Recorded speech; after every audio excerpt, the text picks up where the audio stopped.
when a person sees a drop in their portfolio, most people panic, sell off, and then leave that particular asset or leave that particular market. Stocks goes out of consideration because once you add stocks, you can't control people from trading versus investing. These as an asset becomes very essential to those who are very risk averse, and growth is not sort of the top of their mind. Capital preservation is. So short-term goals, when you look at equity, your time horizon should be at least 3 to 5 years, because nobody can predict the markets in the short term. But over a long period of time, the markets always. Welcome back to our exciting episode with Mr. Sagar Anantwar, founder of Simplifin. If you guys have been tuned in, you would have heard all about his entrepreneurship journey, his few don'ts and takeaways for budding entrepreneurs. And this conversation was super insightful. If you haven't checked it out yet, you can go and check out the link somewhere here or here. It should be somewhere. Just click on it and you should be able to listen to that conversation. Done. Just come back and we'll start with the second episode, which is essentially Fintech Ki Baat, wherein we'll deep dive into what Simplifin does, what gaps did Sagar essentially identified in the market that inspired him to build, and much more. So stay tuned. Having said that, Sagar, thank you so much for doing this. You have been a great sport and it has been really insightful so far. Having said that, let's start off with the name Simplifin, right? What's the origin story of the name? कैसे ये नाम दिमाग में आया या फिर सोच के रखा था? How was it? So the name actually started with the problem कि we were trying to sort of make finance as simple as possible. So the vision was clear, how can we make finance easy and accessible to everybody? So वहाँ पर then we started thinking how to make finance simple. So that is where it was sort of coming in that simply is simple and fin is finance. So that is where we started thinking about the name. So step one was does it already exist? क्योंकि बहुत common नाम हो सकता है. Exactly. So but we got lucky कि it did not exist. So we went ahead with that कि simplify finance. Indeed, when I saw this, I'm like, ये domain तो जरूर बहुत पुराना होगा. ये domain अभी तो available हुआ जरूरी नहीं है. मतलब it would have been very difficult to get the domain is what my understanding is. So we did not get the .com domain, but we got the .in domain.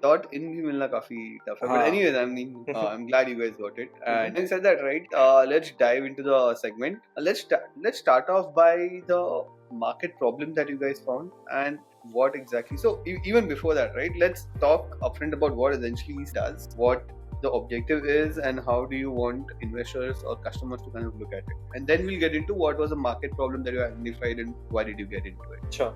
So the main mission of Simplifin is we want to help people achieve their financial goals through investing. Now, when we look at investing, basically look at it as a holistic approach. You need to be diversified and you need to have three main pillars in your investment portfolio: safe assets, growth assets, and market assets. So no matter what the economy does or what the markets do, your portfolio is always sort of growing and you are staying there for the long term, because wealth is always made in the long term.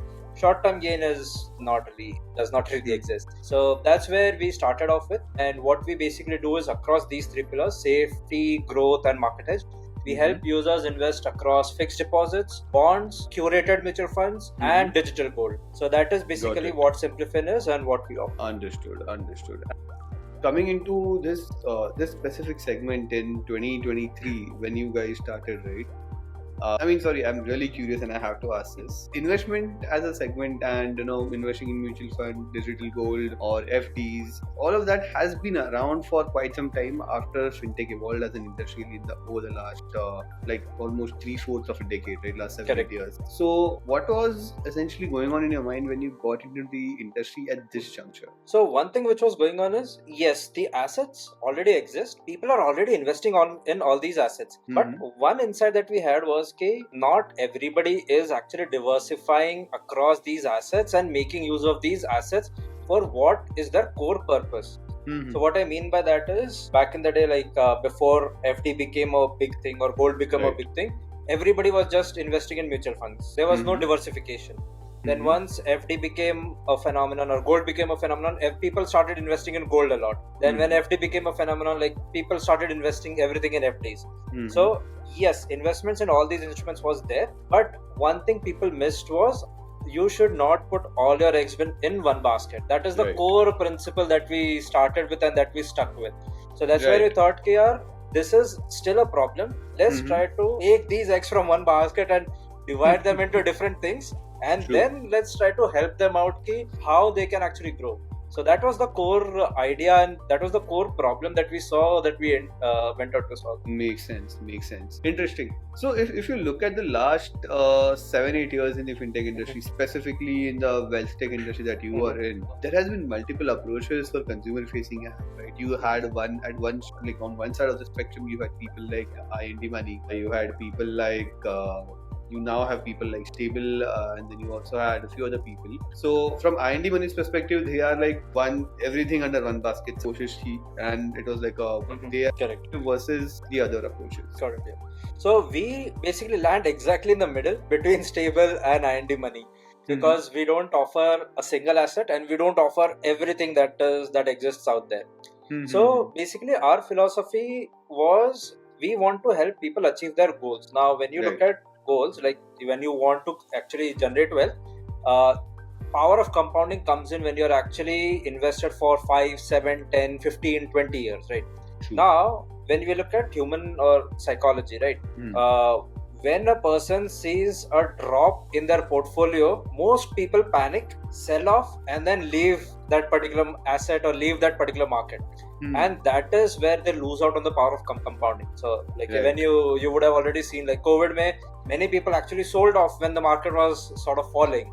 So many people would have lost out on some gains, like had they just kept on their investments. So in compounding occurs when you are actually stay invested in the market. So that's what we wanted to focus on here.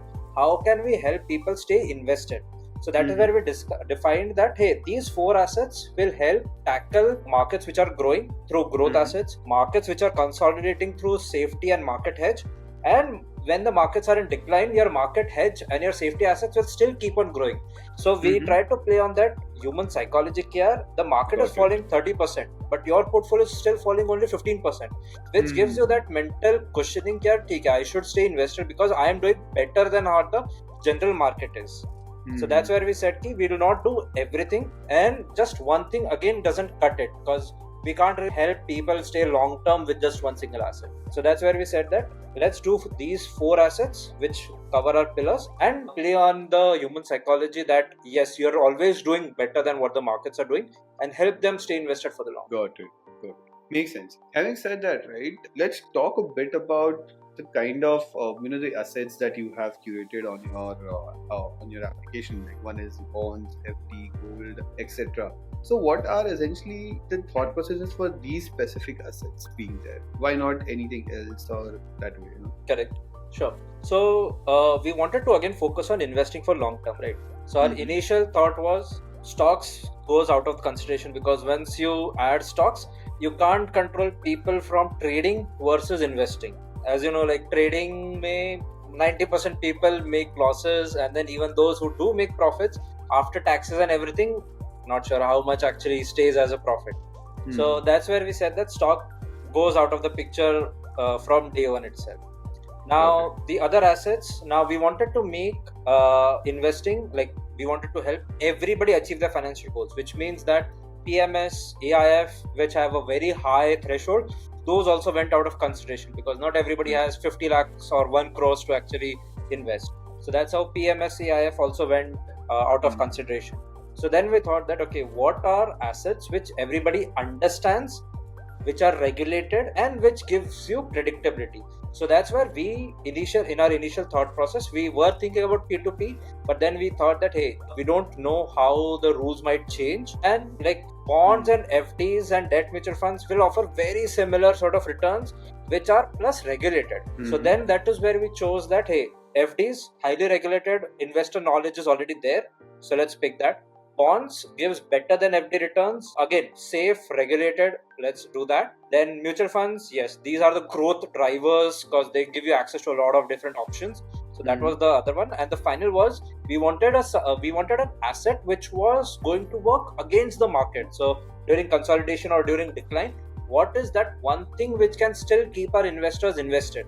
So that is where gold came into the picture. Right. So now in gold, we thought about SGBs, we thought about ETFs, but we thought that, hey, all of our other assets are pretty liquid. Like mutual funds are very liquid. FDs also, okay, there is some, I would say, penalty, but still you can withdraw your money. So that's where we decided that, hey, digital gold is something that gives the benefit of gold as a market hedge, plus gives us that liquidity. So this is how we landed on these 4 assets. Makes sense. Perfect. So I think this is a really interesting mix of assets, right? Relatively safe, still decent returns. When you look at these assets, like when you look at it from an investor's perspective, some investors don't even realize कि इस तरह करना चाहिए, but there are some investors who are matured enough who think कि यार नहीं, if I want short term तो मैं इसमें डालूंगा, long term है तो इसमें डालूंगा, ये purpose के लिए invest करना है तो it should be the recurring income should be here. So how would you kind of structure or how would you kind of define purpose to the assets that you have curated? Like which asset would be for which purpose? Correct. So now FD is for people who want very, very much safety, and growth is not the top of their mind, because FDs are not a growth asset but more of a capital preservation asset. So when you see the highest rates also in FD go up to 9.1%. So if you are in the 30% tax bracket, it will come somewhere around 6.5%, which just comes in line with inflation. So they'll keep up with inflation, but they will not grow your money per se. So FDs as an asset becomes very essential to those who are very risk averse, and growth is not sort of the top of their mind. Capital preservation is. So short term goals, I would say, like if you're looking to buy something in 6 months or a year, that is where FDs fit in beautifully. Now when we look at bonds, again, bonds are very similar with a slightly longer time frame. Like if you want safety for up to 2 years, 2.5 years, that is where bonds come in. Then mutual funds, again, debt mutual funds, very short term liquid asset. Like if you have emergency capital that you want to keep, debt mutual funds becomes a great asset. Equity and hybrid funds are more meant for long-term growth. You're looking for, let's say, retirement, or now let's say you're just married and you want to save up for your child's future education. So that's where mutual funds basically play a role. Or let's say you want to buy a house in 10 years. So that is where the long-term horizon plays a big role in mutual funds. And then gold. Gold is something it is a staple. Like it sort of adds against all these as other assets, and plus it is something you can actually use a dual purpose. You can either just store it as an investment also, or like some people can actually use it as basically like if you want to have it in jewelry. So some people can sort of exchange gold for gold in jewelry form. So gold has a dual purpose sort of per se. So every asset has its own purpose. Interesting. No, I think that is really insightful. Thank you so much. I think I also had a bit of doubts here, so I think those were cleared as well. Having said that, right, let's go to one of our fan favorite segments that we do called Explain It to Me Like I'm a 5-year-old. And the concept that we have picked for today, it's called FD laddering. Right? So I'll leave the explaining to you, but how we do this segment is there are essentially 2 different levels of complexities that we kind of picked. So for this today we have picked, I think one is 5 years old and the second one is essentially someone who's just about to enter the workforce. So 2 different ends of spectrum. How would you explain FD laddering to a 5-year-old, and then we'll move on to how do you explain it to someone who's just about to get into the workforce. So over to you. Perfect. So let's start with the 5-year-old, right? So to a 5-year-old, it's basically like you have 3 rupees, you put 1 rupee each in 3 different compass boxes. And the first compass box opens after 1 year, the second opens after 2 years, and the third opens after 3 years. So every year you get 1 rupee back, which you can use to buy your chocolates. Or if you want to buy a bigger chocolate, you take that 1 rupee and you keep it again in a 3-year compass box, which keeps locked for 3 years. So every year you get 1 rupee, which you can either use to buy your own chocolates, or you can keep it in the compass box again, so that later on you can buy the 10 rupee chocolate. Got it. Interesting. I think this is beautifully explained. Now let's kick up the difficulty, complexity a bit up a notch, and let's explain this as if you are explaining it to someone who's just about to get into workforce, just got done with their MBA, probably 20-24-year-old. Perfect. So now you basically started earning, so you get your first couple of salary paychecks. So what you do basically is you define the amount that you want to invest in fixed deposits. You break it into 3 equal parts. You book the first FD for 1 year, the second FD for 2 years, and the third FD for 3 years. So now what happens is the first year, your first FD basically matures. You get the principal plus the interest amount. So now you have a decision to make. If you want to have, if you want to buy something, you have that amount and you buy that, or you sort of reinvest the entire amount in a 3-year FD again. So now what happens is, first year, one FD matured. Second year, the second FD matured.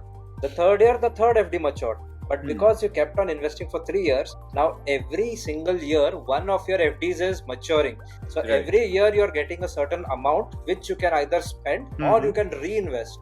So you basically get a cash flow every single year, which you can do what you want to do. Got it. Let's dive a bit more deeper into this concept, right? I think that was really beautifully explained.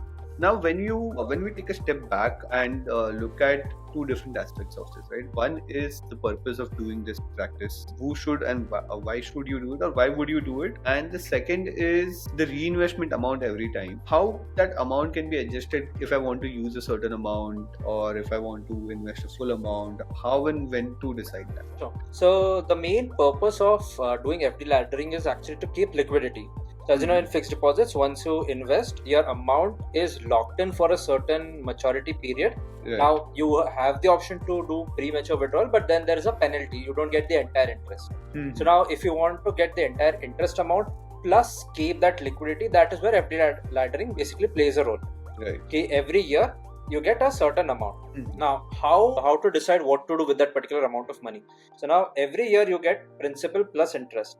What you can do is, you can actually choose to invest the interest in a different asset and keep the principal reinvested for the next 3 years and so on and so forth. So that way your FDs still have the same corpus, and the benefit that you're getting from the FDs you can actually use to do experimentation or invest in other assets. So that is one way to you look at it. The second way is, if you have certain expenses lined up, this gives you that peace of mind that now I have one more FD that is maturing in another year. I take that money, use it for that particular expense, and then the next year I still have some cash flows that are coming through. Makes sense. No, I think this was really insightful. Thank you so much. This is something new that I actually learned today. Having said that, right, let's move on to the next piece, or the next asset class that is there on your platform, mutual funds, right? And this is probably one of the fastest growing asset class in the terms wherein a lot of people are begin to invest in mutual funds in India. And recently we also heard that banks are facing slight liquidity crunch because a lot more people have started parking their surplus money in the mutual funds and the other asset classes. But with the increase in number of people investing in mutual fund also comes a bigger problem, is what kind of mutual fund should you invest in? There are so many mutual funds out there in the market. There are different types. I think in a previous conversation, the question before the earlier one, you spoke about high debt, normal equity, and all of that. So what are the different types of mutual fund out there, and what should be the purpose of investing in each, right? That is something that is really not that. So absolutely. So there are three main types at a high level: equity, debt, and hybrid. So equity, as the name says, that these mutual funds basically invest in stocks of publicly listed companies. Debt, on the other hand, are on the other side of the extreme. They don't invest in the stock market. They basically invest in bonds or NCDs per se, which are safe assets. Hybrid is a mix of both, where a portion of the money is invested in stocks and a portion of the money is invested in bonds and other safe assets.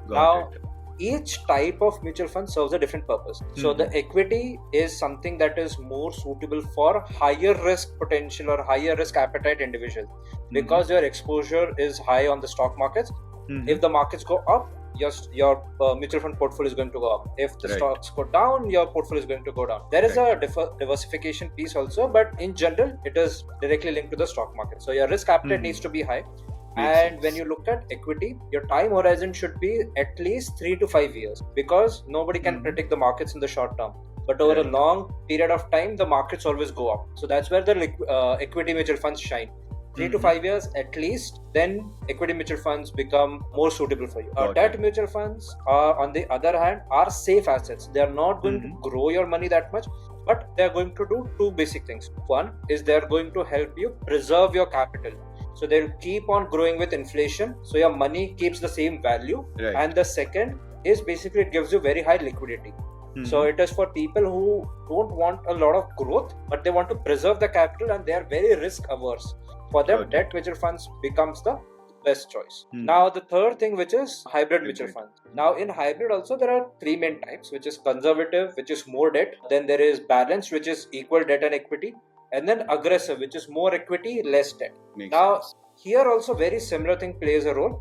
If you are very conservative and want to just need debt mutual funds, conservative hybrid becomes a choice. If you want to say that, hey, I am somewhere in the middle, I am okay in terms of risk, I'm not too high, not too conservative, balanced becomes one thing. Or if you say, I'm just better in terms of my risk tolerance, but I don't want to go complete equity. So that's where aggressive hybrid plays a role. Now, where these play a role is, the biggest area where these play a role is in terms of SWPs. So if you want a monthly income, but still want your corpus to keep on growing, that is where hybrid mutual funds play a big role. Through the debt part, you still have some safety. Equity, it keeps on growing. So your portfolio is growing at a slightly lower pace than equities, but better safety. So you keep on withdrawing also from that, and the rest of the corpus keeps on growing. Makes sense. I think this is interesting, and you kind of highlighted really well on who should invest in what and what kind of a purpose does each of that serve. I think thank you so much for that. And I'm really curious about the HWP piece that you said, right? I've been hearing about it quite some time, but haven't been able to deep dive into it. I think if you'd be able to kind of deep dive into it for, let's say, 5 odd minutes and talk about what essentially that is and when should someone kind of get into that kind of piece as well. So SWP basically stands for Systematic Withdrawal Plan. So SIP is something that everybody knows, that you invest on a monthly basis. SWP basically is you have your investments and you withdraw a certain amount on a monthly basis. So who is this actually suitable for? So one basic class that comes up is people who are slightly on the older side. So people who don't have a monthly income. They would have already saved up a large corpus. They invest all their corpus. Let's say 1 crore corpus is there. So invest your entire 1 crore corpus. And then on a monthly basis, you do an SWP of 40,000. So every month, the mutual fund deposits 40,000 into your account, and the rest of the amount stays invested, which keeps on growing. So every month you get a income plus your the rest of the amount is still in the investment item. So one is people who are slightly on the older side, who don't have a steady income but still need an income to sustain their lifestyle. That is one. The second type of user base that comes in is people who want to sort of take a break from their corporate lives but still want an income to sustain. So like founders per se, so founders, if you are just starting out, if you have already created a corpus, you can keep that amount invested and withdraw a certain amount on a monthly basis to sustain your lifestyle. So your investments are also not sort of depleting a lot, and your lifestyle is also sort of supported. So these two become sort of the core, I would say, cases for SWPs. Perfect. No, I think that is really insightful. And I'm glad you touched upon the founder segment. There's a lot of founders that we interview also talk about ways that they have invested in. But I think SWP is something that would be really helpful for a lot of founders who's kind of planning to start off. Having said that, let's move on to our next question, right? Which essentially talks about the macroeconomic impact. This is essentially a thought experiment that we kind of do. So this is where we say ki, for example, bond, FD, gold and mutual funds, which are the assets that your platform kind of focuses on. How would it impact India's economy at a large if 30% of people were invested in these kind of assets? So let's start with mutual funds, because mutual funds will have a direct impact on the other assets per se. So now again in mutual funds, let's focus more on the equity side.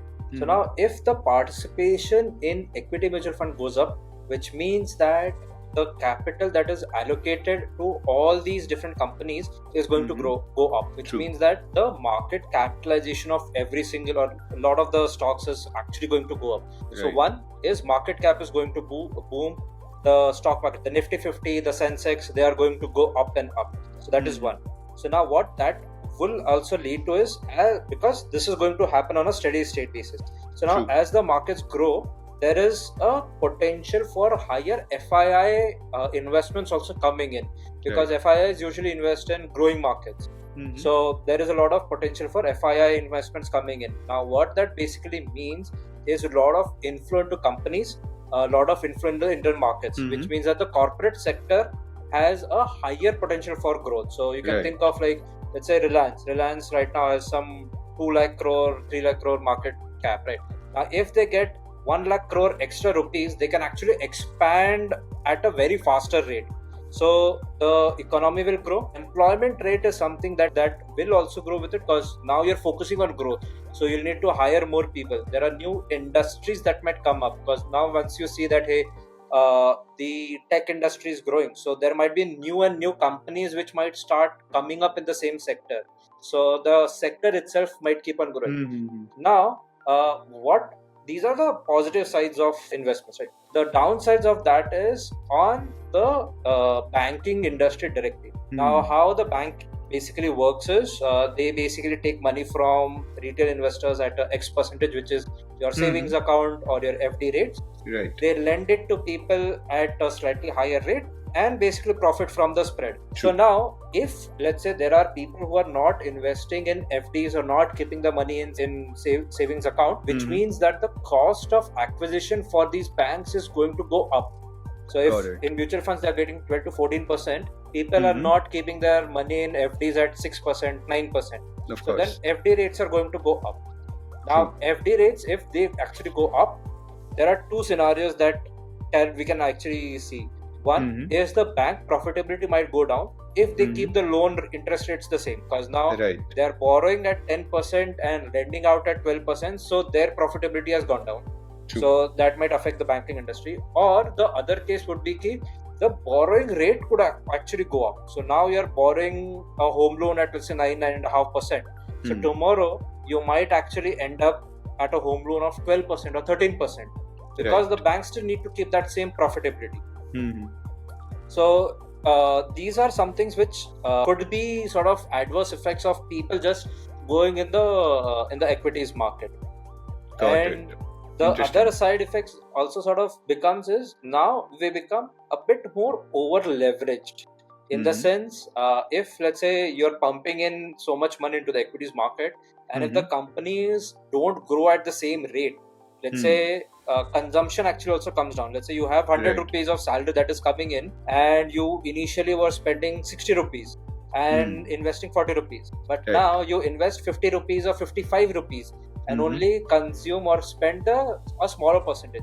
Which means that even though you are investing more in the stock market, and let's say you are investing more in, let's say, Jio, but you are not really consuming the products that Reliance actually provides. Which means that even though they might focus on growth, but their sales number might not increase, because you are the customer and you're also the investor. Right. So that could actually hamper, have a double-sided effect also, that hey, there is a lot of capital, but it is still in cash. There's no growth that is actually showing up on paper. Got it. So the consumption will reduce because people will invest more, and then that would essentially cause slowing of growth for these people as well. And just to give you one very interesting point, actually this came up sometime back, I don't remember, like a couple of months back or something, but one of the executives on Mercedes-Benz said that BMW and Audi are not our biggest competitors. It is basically the investments that are our biggest competitors, because people are choosing to invest than sort of buy luxury vehicles. So that was one of the statements that he also said. No, makes sense. No, I think this was really insightful. Thank you so much for shedding light on this piece. This is super fun. Having said that, this brings me to the last question of this segment, which essentially, I think everyone is really asking these days and is super excited to know about. In the last 5 years, we have seen an exponential growth in the way emerging technologies have been utilized. So back in 2017, 2018, people were just talking about how blockchain will do this and that impact will be there, or AI will have this kind of an impact as use hoga. But today you see them in practice in a lot of places. In a lot of places it is not even apparent upfront, but when you go to the back end and see, so there are platforms that are built on blockchain and people are not even now publicizing in that much. Blockchain used. Earlier it was a buzzword that was used to get investors money and all of that. Even from an AI perspective, a year and a half back, everything was generative. There is generative that. This GPT, that GPT. Now AI has still been utilized, but has slowly faded into the background and not being publicized that much. And you see the results of that, kind of with a higher efficiency of output or higher productivity and all of those things. So keeping these technologies in mind and any other that might be upcoming that I might have missed, how do you see the tech industry or retail investment space industry evolving, and what kind of roles do you see emerging technologies play in that? So one thing which I definitely see is AI actually playing a larger role. So AI is still not, I would say, that penetrated in wealth tech still. Like when you go into more consumption side, yes, there is a lot more penetration. Wealth tech, it's not that level of adoption still because of SEBI rules and RBI guidelines per se. But I do see AI playing a bigger role, and in the initial parts, I see it playing a bigger role in the research analysis sort of area. Now there are like right now there are a lot of research analysts who have to go through a lot of these reports, create their hypothesis, and present these reports, right? So I see that creating these reports or making sense of these large scale data points is something that AI can actually help a lot, and the human intervention basically comes in making more sort of decision oriented or pinpointed decisions is where human intervention might actually play a lot role. So I see a lot of role evolution going from research to more decision making, and the research part being outsourced. Got it. So when you talk about that, you essentially are saying that currently when an investment analyst is reading through the reports and summarizing it and then identifying key points which would influence the decision, that entire part would essentially be done by AI, or is being done by AI in many cases. And then that part when the decision needs to be taken कि अभी ये points है, इसको देख के what call should be there on this script, should it be a buy call, sell call, or whatever, that intelligence has been applied by humans as of correct yes. Got it. Any other views on other emerging technologies and how would they impact? So apart from AI, I mean, data is something that is coming in. Like even though like we all talk about AI, but machine learning is still a big part of it actually. True. Because as you see, like the concept of local economies is sort of diminishing. Everything is a global economy. What happens in the US directly affects what happens in India also. So this is where I think machine learning is going to play again a big role, which again aids AI over here. Like what is happening across all the different economies, and what can the algorithms learn from all the happenings on a macro scale and apply it on a micro level. If something happens in, let's say, Congo coffee production, or let's say something happens in Europe, so how does the Indian stock market, or how does a company in the Indian stock market get affected through these different algorithms? So that is something which I believe will actually also take effect. And one more very small thing which I can see is governments might also start taking note of these things. There are three things that the government sort of directly handles. One is taxes, the second is investments, and the third is consumption. So, and when we see, money is basically a game of balancing these three. How much to tax, how much to let people invest, and how much to actually promote consumption. So I think machine learning and AI can play a big role at what points in time, how to adjust these three levers so that the economy still keeps on growing and people still have employment, people's wealth is still sort of growing. So that is something which I can see happening in the future. Interesting. No, I think that's a really interesting perspective. Having said that, I think this was a really insightful conversation, Sagar. I think we got to learn a lot, honestly, about FD laddering, about the purposes of each kind of investing in different kind of mutual funds, who should invest in what, and all of that. Thank you so much for that. I'm pretty sure our audience also is going to find this super insightful, and they're looking forward to hearing this. Thank you so much once again for your time. It's been a pleasure. Absolutely. Thanks. It's great being on the show. Thank you.